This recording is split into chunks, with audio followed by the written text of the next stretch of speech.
سمجھے، علماء سمجھتے ہیں کہ آج مدارس دینیا میں سالہ سال سے گلستان، بستان 2 فارسی کی کتابیں پڑھائی جا رہی ہیں جو ابتدائی طلباء کو پڑھائی جاتی ہیں۔ اب بتاؤ وہ کتنے سالوں سے پڑھائی جا رہی ہیں، تو یہ اللہ کے ہاں قبول ہوئی ہیں تو پڑھائی جا رہی ہیں۔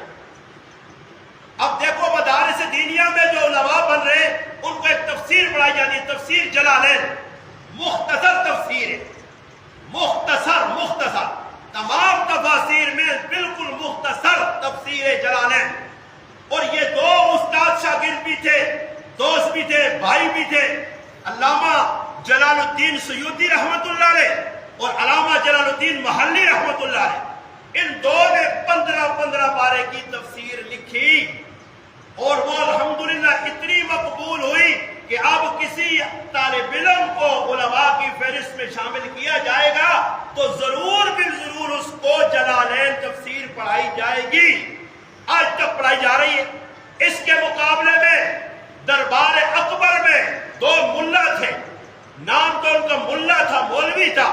ایک کا نام ابو الحسن تھا، ایک کا فیضی تھا، مگر درباری ملا تھے، ٹاؤٹ تھے، حکومت کے ایجنٹ تھے، بادشاہ کی تقریر کیے نا، اس میں سے آپ کو چند جملے بھی ابھی تک یاد نہیں ہوئے گے جو میں ابھی آدھا گھنٹہ 15-20 منٹ بول گیا، مگر وہ اتنا حافظہ قوی تھا، اتنی ذہانت تھی، اتنے ذہین اور فتین تھے کہ جگہ پہ بیٹھے بیٹھے کسی کا پڑا ہوا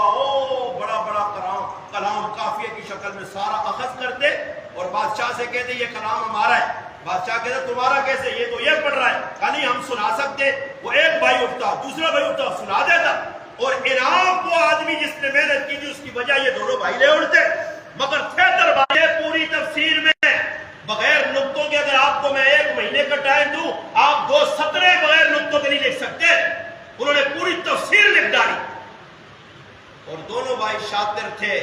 مگر تھے غلط، تو آج ان کی تفسیر آپ کو کسی مدرسے میں، کسی کتب خانے میں، کسی مسجد میں، کسی گھر میں نہیں ملے گی۔ کیوں کہ ان کا مقصد ہی غلط تھا، وہ کیے تھے ان سے لینے بدلا، تو پھر کس سے لوگ اللہ ہی اجر دینے والا، بندے کہاں آپ کو کچھ دے سکیں گے۔ تو فرمایا مقبولیت کے لیے کہ آپ کا عمل قبول ہو جائے اس کے لیے 2 چیزوں کا ہونا ضروری ہے، ایک اور اخلاص نیت کہ آپ کے جو عمل ہے اس میں صحابہ کی ہجرت کا مقصد دین کی آبیاری تھا، دین کی سربلندی تھا، اعلاء کلمت اللہ کے لیے تھا۔ اللہ کے محبوب نے فرمایا جس نے ہجرت جس نیت سے کی اس کو ویسا اجر ملے گا جو کسی عورت کی محبت میں، کسی عورت سے نکاح کے چکر میں ہجرت کرے گا، وہ مہاجر کیس کے لائے گا، مہاجر اللہ کے ہاں پڑھ لی نام